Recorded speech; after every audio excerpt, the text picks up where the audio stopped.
Hi, and welcome to the Human Side of Business podcast. I'm Ange McCabe, CEO and co-founder of Intuitive Performance. I'm a performance coach, HR professional, whole person leadership facilitator, and your host.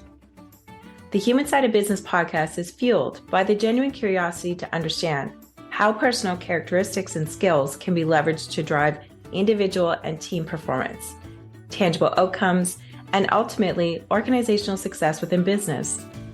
Each podcast is devoted to sharing knowledge, expanding our learning edges, and exploring the trends in corporate culture towards growing the emotional intelligence of organizations. I'm so glad you're here. Phil, Kenny, so glad to have you here. I'm familiar and warmed up with you both, obviously, but tell our viewers, our subscribership, who you are, what you do, and more so about what you're passionate about. Good Lord. We have 45 minutes, right? Yeah, 45. We'll try and go. Go.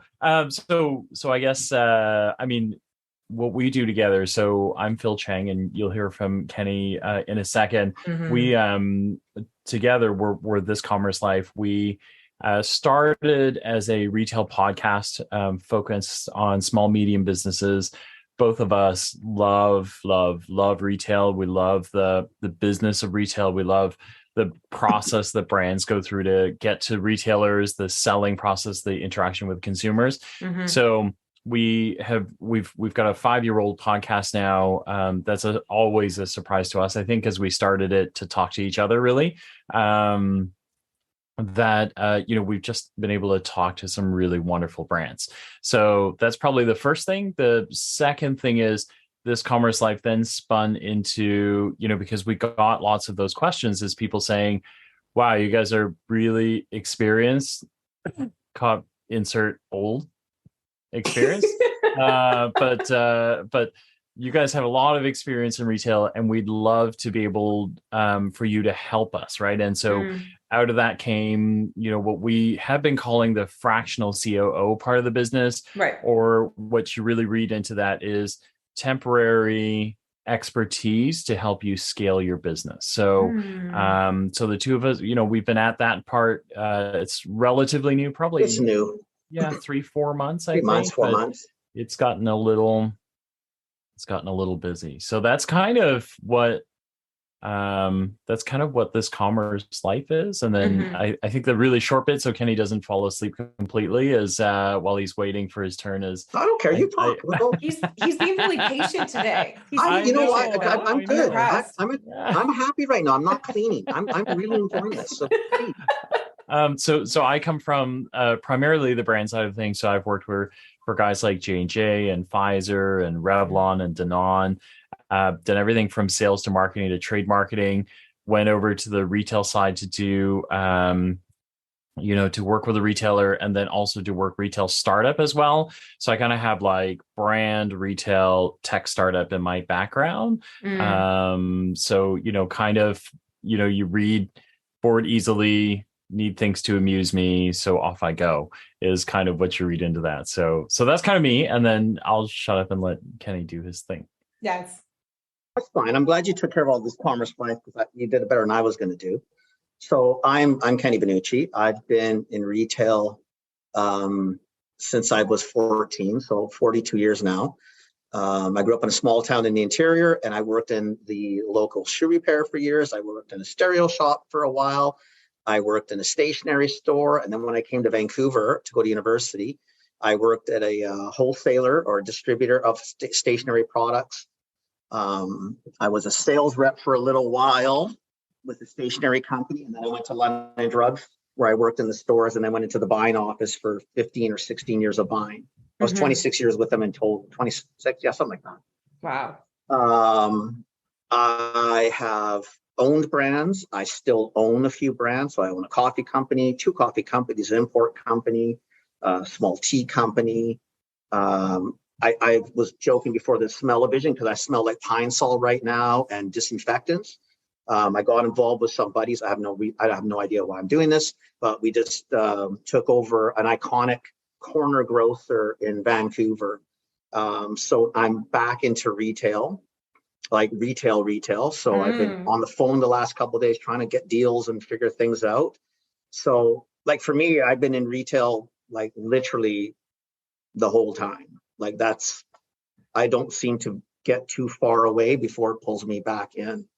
So that's sort of my where I'm at or what I've done. So that's fantastic. And then I get to work with Phil and I get to talk to Ange once in a while. So life's pretty good. Yeah, life's pretty good. In the grand scheme of things, if this is the worst it gets, this is all good. Yeah, exactly. Have to do what you love and be around people that lift you up, right? 100%. Absolutely. 100%. Yeah. I'm curious, guys, can we jam today on the concept or the thought process around supporting scaling teams or supporting teams as businesses grow? I think it's really important to highlight the fact that as business owners, there's almost this triad that goes on. It's what we wish for or want to do, what we say that we're going to do, and then what we actually do. And when it comes to scaling teams and our business, there's a lot to consider. And I want to get your thoughts and maybe some anecdotal stories, if you will, open to being vulnerable around some learnings with regards to scaling a team. Because when, sitting from my seat, from a people and culture perspective, oftentimes, you really have to kind of hit CEOs on the head or make it pointingly obvious as to what we could potentially lose if we're not considering the human capital side of our business as we continue to scale. Wow. Doing a little filtering. I guess. You're going to have to filter better than I'm going to. So doing a lot of filtering. I think what pops for me first is I think if you are listening to this and you are thinking of scaling or you are scaling, I think if you're the leader of an org, the first thing you have to realize is you're a leader of an org. It's funny. Yesterday, Kenny and I were talking to another contractor who does marketing services, no different than kind of what we do. And we were laughing about some of the, sympathizing about some of the trademarks that you see right away with, entrepreneurs or like small business owners who think they want to be bigger, but haven't made the turn, if you will, right? So when you're an owner, you're used to doing everything on your own. It's, it's a tried and true formula. You rely on yourself. The inspiration is from you. You have to have a certain amount of stubbornness and no fear, right? Is because everyone will say, you can't do it. And you build that kind of like ironclad, I can do it. I'm going to make it. Screw you guys. I got to get it done. And then, but when you want to scale, I feel like the first thing that those folks need to do is to stop thinking like an owner and start thinking like a CEO. Right. And so one is about like, I can do it. And then when you make the turn is I'm not supposed to do it. Somebody else needs to do it and they can do it better than me. Right. Which is a fundamental change in how things work. I think it starts there to me. Yeah. And it does too. And to layer into that, I think that there's also different team member things that we have to consider when we're at 0 to 10 employees versus 10 to 20 versus 20 to 30 and 30 plus, et cetera, right? Because we know that there's different stages and different phases of what we're going through. So, from a peopling side of things, like how are we consistently recruiting our team members or our employees? How are we onboarding them to the organization so that they're feeling valued as soon as they get through the door? Because we know, especially in the retail space right now, speaking to your demographic and the tech space, it's an employees market in general, but more so in these two demographics that we're seeing. And then it's the other kind of what I would call your root system for your human programs. So how are you showing that your team members are valued and how are you engaging with them consistently?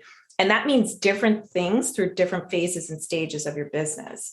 So it doesn't have to be this heavy, complex, expensive system out of the gates. It can be super simple. Like, hey, Kenny, what's up, man? What was going on this weekend? Like that's your check-in when you're at 10 to 20 people. Then it's like, even within that piece of it. So, hey, let's talk about some goals and co-create them. And then as you continue to grow, it can get more formalized and consistent, because then more so of who you are as an organization and kind of how you're quote unquote growing up into the team members, so that when new people come on board, they're not having a totally different experience than your tried and true team, right? Mm-hmm. Yeah, for sure. It's a tough one though, because what sort of Phil was at is that a lot of these owners, founders, whatever you want to call them, when they're at that 5 to 10 employees, they're still doing probably a lot of things, right? And they're doing things they probably really shouldn't be doing ultimately, but don't know maybe who to pass it to, etc. Onboarding in small companies is typically non-existent. Understanding team dynamics is pretty much non-existent. What most have to learn is it's great that you can put a puck in the net, but can you actually show someone else how to put a puck in the net? Like I always go back to sports. You got to go from being the player to really being the coach. Yes. And you have to understand what that transition means. That means you delegate, and delegate doesn't mean you just throw shit on people's desks and walk away. That's just not it. Delegate is teaching, putting it on a desk, following up, understanding what you're good at and maybe what you're not good at, hiring a good assistant coach potentially. But see, this is where I think they most fall apart, because most entrepreneurs or founders, and Phil, we've done enough of them, think they can do it all. Yeah. And if they could do it all, then why are they talking to anybody about anything? Just go do it. Right. But what they soon find out, there's only X amount of hours in a day. And quite frankly, you can't do it all. And you can't do it all well. Yeah. Right? Guys, tell me more, like when it comes to either, lessons that you've learned through other owners or even yourself, how can you further paint that picture of going from player to coach? Like I always go back to sports. You got to go from being the player to really being the coach. Yes. And you have to understand what that transition means. That means you delegate, and delegate doesn't mean you just throw shit on people's desks and walk away. That's just not it. Delegate is teaching, putting it on a desk, following up, understanding what you're good at and maybe what you're not good at, hiring a good assistant coach potentially. But see, this is where I think they most fall apart, because most entrepreneurs or founders, and Phil, we've done enough of them, think they can do it all. Yeah. And if they could do it all, then why are they talking to anybody about anything? Just go do it. Right. But what they soon find out, there's only X amount of hours in a day. And quite frankly, you can't do it all. And you can't do it all well. I think one of the things that I have seen Kenny do so well, and it sounds really dumb. It's not dumb because it's incredibly smart and it's hard to do. But everywhere that Kenny's been that I've been, I've heard him say, well, did you tell him that? Right? Did you tell him that? And it's kind of funny, right? Because you kind of go, it's fair. Yeah, because you kind of go, look, like when you're on the ice, like if we use the sports analogy, when you're a player on the ice, you are constantly communicating, right? Because if you're a winger, you're trying to get the ball, you're trying to get the puck, you're trying to score, you're like, I'm here. So whoever's carrying the puck, you're going, I'm here, go there, look out, somebody's on you, defend, watch the goalie, those sort of things. Right. And then something happens when they step off the ice and behind the bench, because all of a sudden they know, hey, we're gonna, here's the strategy and we're gonna go score. But then they kind of like, they pick the best players and they throw them out on the ice and that's it, right? And they kind of go, well I brought you all in, why aren't you doing the thing, right? Definitely. And and Kenny, if nothing else, I think that's a really good one, is I've heard Kenny say that multiple times to lots of these founders, is he just says, listen, did you tell them that, and did they understand it, right? So if you told them, right, because we've just been through some experiences where we also had a founder that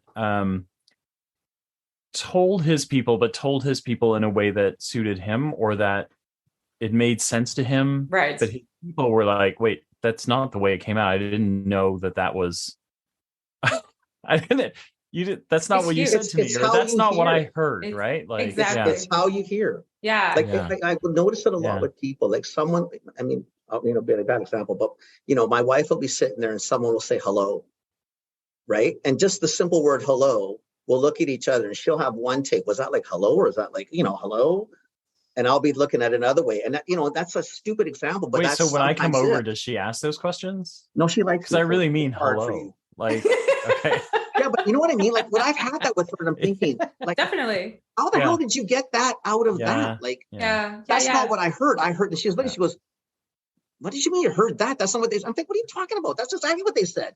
Right. So to me, like, I'm always telling Phil or the people we talk to is, like, it's not just, did you tell them? When you told them, did they actually understand what you were trying to tell them? Right. Because a lot of times, like, you could say something to me, Ange, and I look at you and I heard you and I processed it, but I might have processed it in a way that you didn't intend it to be processed. But how do I know that? Because I hear what I hear. And I've got my mechanics in my brain and it just goes a certain direction. Now, sometimes it's on point, and others, I might have heard it verbatim, clear as a bell to me. And with the result that we both looked at, thought, what? Yeah. Well, there's so many different layers of filters in the sense of what I always call as analogy of what's in your backpack, right? So we have our own behavioral styles. We have our own levels of, how we interpretate things, sometimes trauma, emotional intelligence. Like, there's so many different quadrants or quotants that makes us, which is special. But at the same time, it makes us a complex being when it comes to communication. And using your analogy and hanging on to the hockey kind of world, when you step into the coaching realm or the position from player, I feel like the biggest lesson is learning that you're responsible for your players. You're now responsible for your team members and their well-being. It's not about, did you hit your objectives? Did you hit your goals? Did you score a goal for us? It's, how are you doing? What's going on? Did you understand what I said? Can we co-create? Can we get more curious, et cetera, et cetera, et cetera? And I'm really curious, guys, like, how did you learn that lesson? How did you learn such a strong lesson of going from player to coach? I think I was told. I was told by other leaders when I was mostly at London, where they would come up to me and say, do you know what you just said? And I'm thinking, yeah, I'm pretty clear. I know what I just said. But would you like to know what I heard? And I'm thinking, well, I don't know now, like, maybe not. But and they say, well, this is what I heard. And I'm going to tell you what that person heard. And I'm going to tell you that person heard. And I'd be looking, I said, but I didn't say that. They said, well, again, it's not what you heard yourself say, but I'm telling you right now, that's what they heard. And that's what they're using to interpret what you've done. And I'm thinking, okay, so you know what I mean? So sometimes the lessons learned, like, you could be the best player on the ice. It does not mean you'll ever be a great coach. Right. And typically guys like Jordan was a phenomenal basketball player. Yes. But he was all about Jordan 2-4-7. Ego the size of a building and a shitty coach. Because you could never make the transition of understanding you had to teach people. Not everybody has the God-given skills you have. And not everybody can do what you do. And a person like that would probably been better off to hire a good assistant so that person maybe is the one that does sort of the communicating or playing, because, that's a level of emotional intelligence. I mean, like, there's certain things I know if I say it, I know me and I know how I'm going to go. And I can always typically feel my wife behind me saying, you're not going to get this across. You really like, it is not going to come across the way you think it's going to come across. And I'm looking at her thinking, no, I know I can do it. She's thinking, no, you are not going to get this across. Your mind frame is not right. It's not going to go the way you want. Usually with the kids, right? Yes, exactly. Because I would usually come back and she goes, how do you think that went? And I'd be thinking, well, shit, obviously not good, because that's why we're asking you. Right? Because obviously I've gone sideways and I know I've done something wrong. So I guess the coaching moment, okay, let's coach the so-called coach, because apparently I've done a shitty job on this one. And I know. So to me, it's just, I think it's learning to understand that you're not good at everything. And I think, Phil, if you want, not even so much the last founder, numerous founders we've talked to, they just think they can do it all. Right. You can't. Like, you've got to understand you're good at some things and not good at some. Okay. It's a lot to unpack there, Kenny, in the sense of, kudos to you for letting go of your ego and stepping into curiosity, both in the workplace and at home. Kudos to your wife for her level of self-awareness for you and on your behalf to continue to guide you. But all this to say is that from a leadership perspective, what I'm hearing and seeing, Kenny, is that, through mentorship and coming up in your quote unquote experience, is that things like being humble and curious are super important. I think they're critical. In being a coach or the CEO or COO, whatever you are.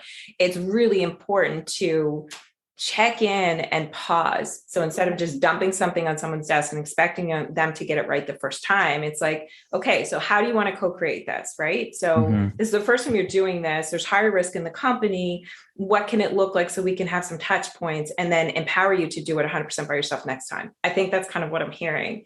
And also hearing things like being open to feedback, regardless of who it is within your organization. And I can tell you within my own growth and kind of getting vulnerable here, the Ange 3 years ago would not sit in front of a group and say, hey, can you critique me on my video or my presentation or tough. My pitch, right? Yeah. I could not do that at that point. I did it 2 months ago and I didn't even think about it. And my team, the first thing that they said to me was, are you sure right now? Like, do you want us to take it away and then give you written feedback? And I'm like, no. Like, we're doing a working meeting. So let's hear what we have to say here. Yeah. It's okay. Safe space. We're all flipping friends here. Right.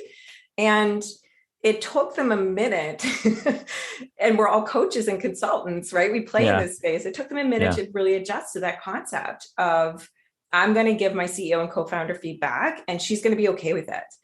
And it was, a huge learning opportunity for me and the team to be like, okay, so this is a safe space to speak, which is, in a long about way. Another point that's really important is being a coach. You have to show the actions to your team members, regardless of what size your organization is, to have those communication touch points so that they don't feel like they're asking a silly question or they don't feel like they're burdening you with time because you're busy, et cetera, et cetera. Yeah, lots to unpack. That's just being accessible. That's just being that's your role. Now at the same time, and we told people, like, even in all our experiences, there's times where I'm going to ask you, but just so we're all very clear, because I'm going to own this. Like, it's my responsibility and I'm accountable. Right. I still make the decision the way I want to make this decision. Exactly. Like, it's all, it's not just because, but that doesn't mean I don't want input. It doesn't mean I'm not listening. That's fair. Listening. And even that communicating needs to be done so that people understand, okay, he or she is sort of the boss or the one who's going to own this. They still value what I said and they're weighing it out. But sometimes, I'm just going to go my own way and see what happens. Definitely. You know what I mean? Because you can't always be collaborative and not everything, like, sooner or later, someone has I agree with you. And say, this is how we're doing it. Definitely. And that's still a good leader. And I think it's so important. I think you're really pointing at something, Kenny, in the sense of, as a leader, another responsibility is to understand ourselves, understand our team, what motivates them, but more importantly, understand what tools are in our tool belt as a leader. Sometimes we're the coach. Sometimes we're the mentor. Sometimes we're going to pull up the coach for our team members to come in and have a vent session and just throw shit on the table. But other times, depending on the environment and the context, we're going to be more democratic in the sense of, thank you so much for your input, but this is ultimately where we're going with it. I just want to inform you, et cetera, et cetera. So knowing when to pull those, what I would call leadership levers, are really important as well, especially when your team is scaling. And I think that comes with not just a level of experience, but a level of intent, because you can be a seasoned leader and be complacent as well. Right. And what I've seen in past is that, I've worked for some amazing leaders, but just because of the headspace that they were in or what was going on within their business, maybe they were doing a merger acquisition or trying to close another deal. They missed a lot of opportunities internally with their executive or their leaders to be able to mentor them so that they can then delegate and move on to the next deal. So it's being sure that you're checking in with yourself and still staying intentional, regardless of where you're at. Or even being open to your team, telling you that, listen, Ange, I know you're busy, but you're not really here. And having the ability then as a leader to say, you know what, I appreciate that. And maybe you have a team under you. Again, being a leader, you really need to know yourself, what you're capable of, what you're doing in a moment. Do you have other team members that can pitch? Right. Can help out when you need to help out. Because to your point, you could be doing a million other things and there's still other things happening behind you. Right. Like you got to be aware of a lot of things.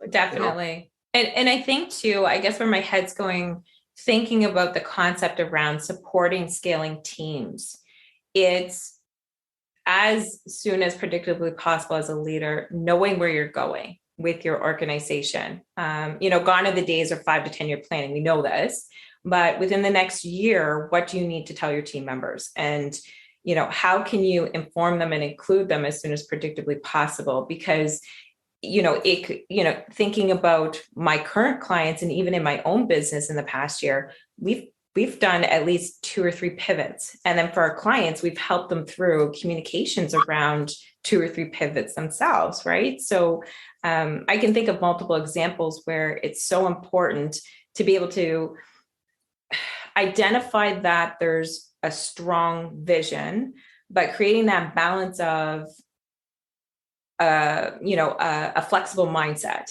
in the sense that based on the environment, we might be doing A, maybe we're going to B, and I'm going to let you know as soon as we get there. And in the meantime, here's what I need from you. Because what I've seen with some organizations where they're trying to scale and grow is that when they go to pivot, they miss the opportunity to have those communication or those one-on-one touch points with key team members. And it results in frustration, chaos, issues that really aren't needed if we're transparent but steady at the same time. It's it's funny because the parallels to some, if you're a marketer and you have to put together a briefing process, and that it's funny how a lot of people can make that leap, but they can't make that leap internally, because when you go, if you need something designed, if you need a video shot, if you need something creative that's well outside your expertise, you put together a brief. You tell the agency or you tell the creator, this is what I want to accomplish. Here's how I would like to accomplish it. And then here's what it should look like when it's done. But when we say, here's what it should look like, it doesn't mean I'm saying I want a stick figure here and I want them. What I'm saying is I need to be able to deliver this message. Go out and build me the best version of that possible, right? And then you have to be comfortable with what comes back, right? But you also have to tell them, look, I'm philosophically opposed to cats. Don't put a cat in the video, whatever the, kind of like things are. And it's funny because in that process of growing, it's almost like what we need to keep doing is briefing our teams, right? Like that ability to keep your team on track and yet give them enough room involves, here's where we want to go. Here are the taboo things or the things you cannot do. Everything else is fair game. I don't know what it's going to look like, because if like on it, even the 3 of us, if I said, draw me a garden, the 3 of us would come up with something totally different. But at the end of the day, that's what I want, right? Like, it's a funny. I totally understand what you're saying. It's that, here's the visionary picture. Here's where we're pretty sure where we're going to go. Yeah. The work that you're currently doing is meaningful and may not shift too much. And by the way, we're going to have this continuous flow of communication. So you know exactly where we're at and where that vision solidifies as we continue to move through, right? So it could be with regards to rounds of funding, if you're on the tech side, or it could be with regards to supply logistics, if you're on the retail side of things.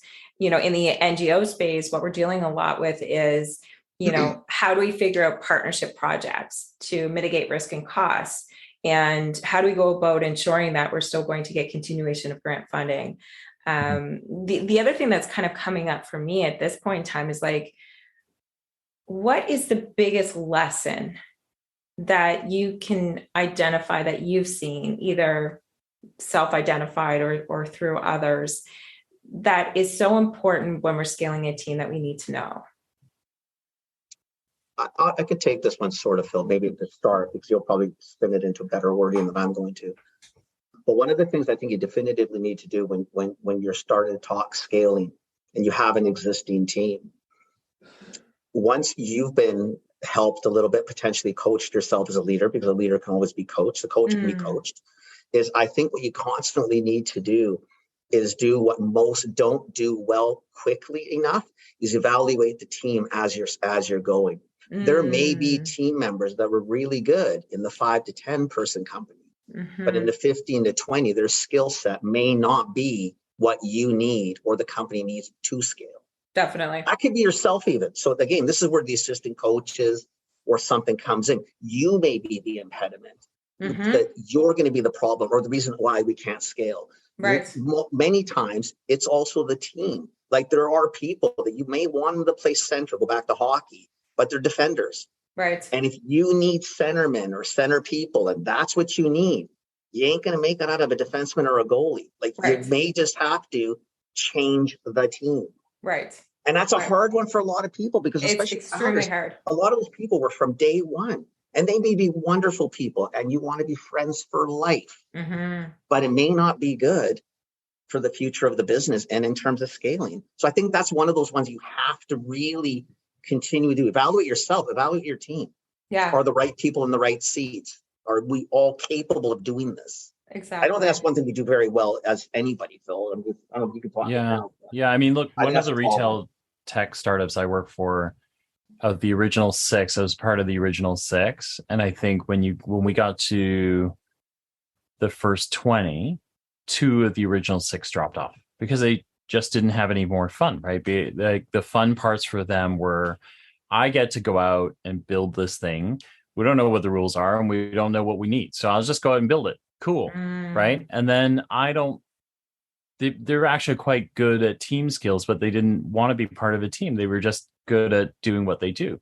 And then when we hit 50, we lost 2 more of the original 2, right? Because they were like, this is not fun anymore. Now I have to have like this kind of confined desk. I need to be able to put it together a role. And I don't like sitting at this desk all the time. I want to be able to go over there. I want to be able to do that. And I'm not doing that anymore. And then I think I was one of the last ones to drop, the originals to drop off, because I just said, okay, now we're getting big. We were crossing 50 to 100. I don't really like, now I have to follow the rules and I suck at following rules and I don't want to, even the rules I wrote, I don't really want to follow them. So it's time for me to go. Right? Not you, Phil. Yeah. But it is a thing, right? Like it's true. It's definitely a thing. Like, you can outgrow your team can outgrow you. 100%. Whatever, Yeah. Right? And I think that's why it's so important to kind of have your people and culture guardrails in place, is what I call them. So anywhere's from one-on-one check-ins and just having the human conversations. Hey, Phil, how's it going? You know that we rolled out some of these new rules. How are you feeling about them? Hey, Kenny, just want to have a check-in point. Like we just did a big pivot. What's coming up for you? And, not kind of taxing those conversations all the time every week, but, knowing when to have those touch points with your team members around those specific topics. Yeah. And it's easy to do so once we build trust. So having continuous one-on-one conversations, maybe it's about operations one week, maybe it's about their training and development another week, et cetera, all the way up to those formal performance management programs, I think is really important. You're listening though, Ange, right? Yeah. Listen to the answers, because if the answer may not be what you want, doesn't mean you keep going till you get the answer you want. Your answer may not be the right one. I like that. You know what it is? No, there's those personality types in there for sure. Bill, you're like losing your shit right now because it's so true. It's true. Right. That's where really user steps in. You're not getting through to the kids. Yeah. They're not listening. You're thinking, but I'm right. Doesn't matter. Right. Yeah. Pay attention to the program. And I think I can lend and add to that. If we're passing judgment, we haven't spent enough time being curious, which means we don't have the full picture, even if we are sitting at the top of the seats or the top of the rows, right? For sure. You get different answers. I mean, you think of the 2 statements. One is, you're not doing what I want you to do, right? And then the other statement is, what's holding you back from getting the job accomplished? Right. And they sound like the same thing, but they are not the same totally thing. Different. You get totally different answers out of those. And like, I don't know, like if you're struggling with supporting the team, those are the things that I would pay attention to, because what you come up with when you walk away from meeting with somebody, those are the things that are your first cues to say, are you in the right place? Are you doing it? Are you doing the right things? Are you supporting your team? Those are the right? Like we've had a lot of those where, like one was like, well, I set this person up and they came across and they're like pretty lackadaisical and they didn't seem to capitalize on the opportunity. And the first thing that Kenny and I asked that founder was, is she okay?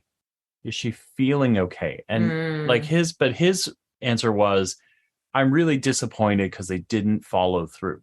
And it turned out, right? Like, I don't want to, this founder has a wonderful personality, is a wonderful person. Both of us would call him a friend any day.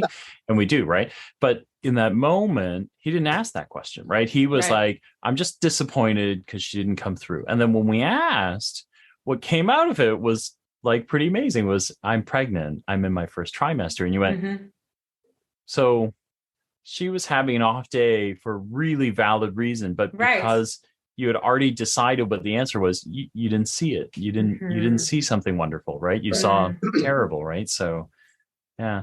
Definitely. And I think that lends itself to the importance of emotional intelligence in leadership. That's case in point. It's critical, right? Because when we're really getting to the crux of it, if we stay empathetic, if we stay curious, if we're exercising all of those great things from an EIQ perspective, then you don't get judgment and disappointment. You get answers and problems that you can co-solve with other people. There was an individual that we interviewed on the podcast, and what she said is that I don't believe that there's leadership. I believe that there's learnership, because you never stop learning. And that, that hit kind of deep in the sense that it's a well put or succinct way to say, as leaders, again, it comes back down to our responsibility is to understand our organization, our partners, and our team members, most importantly. And in some circumstances, depending on the environment, context where we're at, sometimes we have to pull the punches and make the calls, and that's okay. I think at the end of the day, what it comes down to is, if it's not working within your team, asking yourself as a leader, what do I need to do to make this shift with my team? And look in the mirror. Start there. Exactly. Start there. Because a lot of times it's probably you. Very much so. Very much so. I mean, as much as, my world, obviously it's not me, it's everybody else. But, that's for most people, right? Kenny, who's your coach? I know it's 99 times out of 100, I definitely know it's me. And I'm reminded of that perpetually by a whole group of people.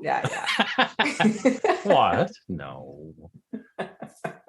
I think when you're scaling, the hardest part of being a leader is being a leader. Like, it's one of those things that you almost need.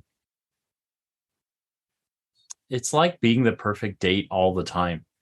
Do you know what I mean? Like, you gotta be on point. You gotta be engaging. You've got to have a sense of direction. You've got to be interesting, but you can't be too hard. You can't be too inflexible. Sometimes you have to be aggressive, and sometimes you have to back off. Right? Yeah. But I'd like to play devil's advocate. Yeah. And I mean, I'm borrowing someone else's words when I say I think leadership is really about being that perfectly imperfect leader. You have to. In the sense that if we constantly walk around with the pressure that I have to be that perfect leader or that perfect date, then in some circumstances we can exhibit ourselves in an anxious way or a more assertive way, or come across totally. What do you think your team's going to do? The opposite way. I want the team mimicking that. Be honest. If you're having a shitty day, tell me you're having a shitty. I mean, try not to go crazy and take the office of. But if you're having a bad day, I'd rather you say, "Listen, you know what? I'm really not in a good space today. Okay, can I help you, or do you want me just to stay the hell out of your way?" This is my point, right? This is exactly my point. Is you have to be all of those things, right? Because even in that example, is I'm having a shitty day.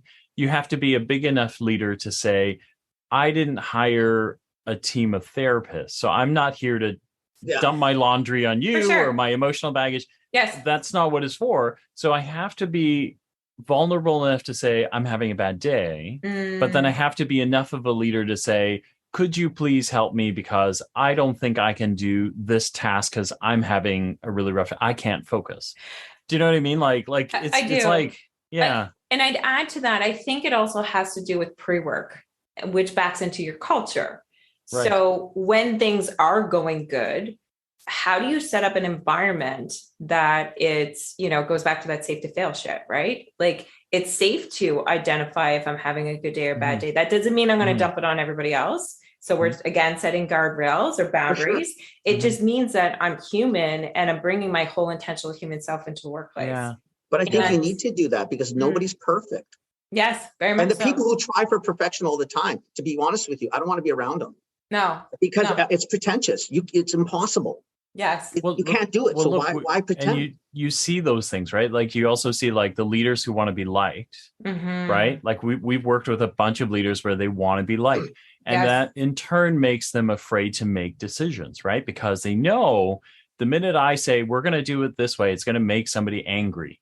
I think what I'm hearing between the lines, Phil, is that from a leadership perspective, especially when you're trying to help your scaling team, it's figuring out somewhat of a balance. And I don't even know if I'd use the word balance. I'd say integration.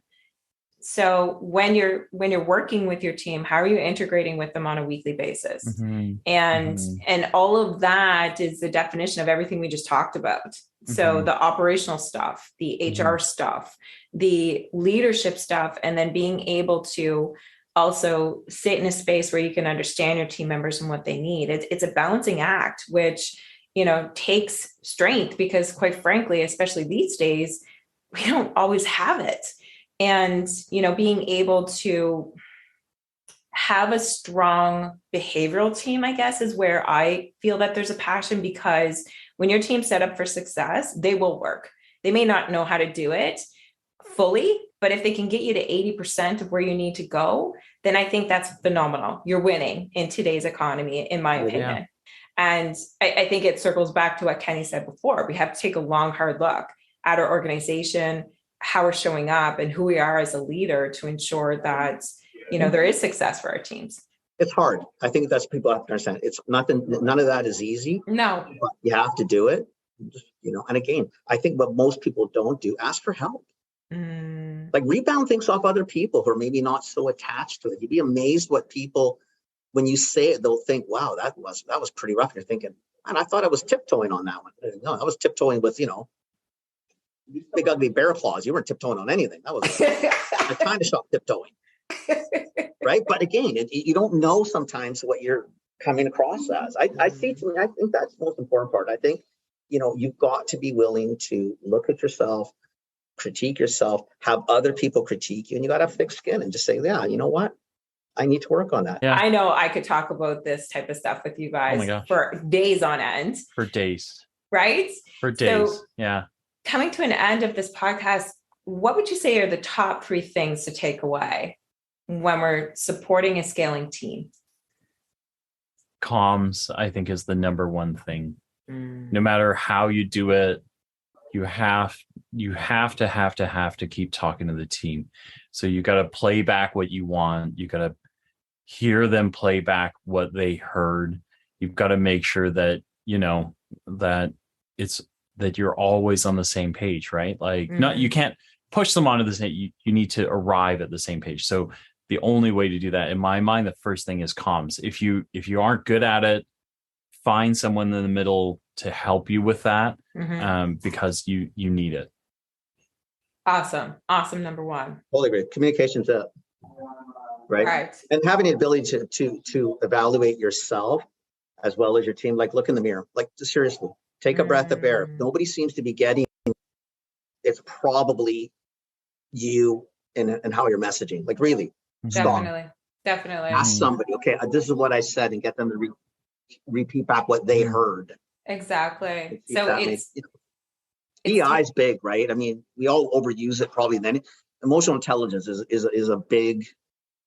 It's a big deal. It's huge. It absolutely is. It's a big deal. Not in the sense of a buzzword. It's a big deal. It's a big deal. Vitality of an organization. 100%. Yeah, 100%. For sure. And to, I guess, throw the third one in the hat there. I think what I heard throughout our conversation is it's really important to look operationally at your organization. So when it comes to skills and competencies, what we may need in the first couple of years could be totally different down the road. And, 100%. Having the right tools in place to capture the same, making sure that we have kind of our guardrails in place from a comms perspective. How can we expect to communicate? What are the modes? And from an operational perspective, how do we communicate our strategy? Do we have it written down? Is it on the back of a napkin? Or do we have it fully built out? And how do we communicate that to the team and what parts?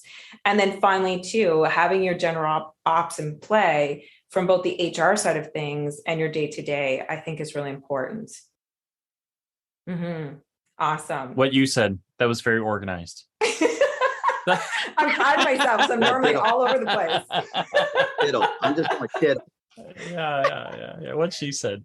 Yeah. So before I let you two go, how can our subscribers or listeners find you? Yeah, so you can. So the podcast is called This Commerce Life. So you can go to thiscommercelife.com. You can use that contact page to find us. We're also both of us are highly involved on LinkedIn. We're kind of like on that thing all the time. So you can look for me, Phil Chang, or Kenny Vannucci on there, or This Commerce Life is on LinkedIn as well. So if you find Phil, you'll find me. If you find Kenny, you'll find me. So, I like being with Phil, so I just follow Phil. Whatever Phil does, I'm like that cartoon. Where's Phil? I just follow Phil. Thank you to both of you for your time this afternoon. Thanks for having us on. Yeah. Thanks for listening to the Human Side of Business podcast. I'm glad you could join us. If you enjoyed today's episode and want to stay updated with our latest content, make sure to visit our website. The link can be found in the episode description, where you can subscribe to the podcast, sign up for our newsletter, and learn more about our whole person leadership services. Sounds interesting? Explore the Whole Person Leadership Cohort by Intuity Performance, a unique program that offers unparalleled support to managers on every step of their leadership journey. Our program features evidence-based assessments, workbooks, group coaching, and interactive learning experiences to help you level up your leadership skills. Reach out today to apply to one of our upcoming cohorts. Until next time, take care and stay curious.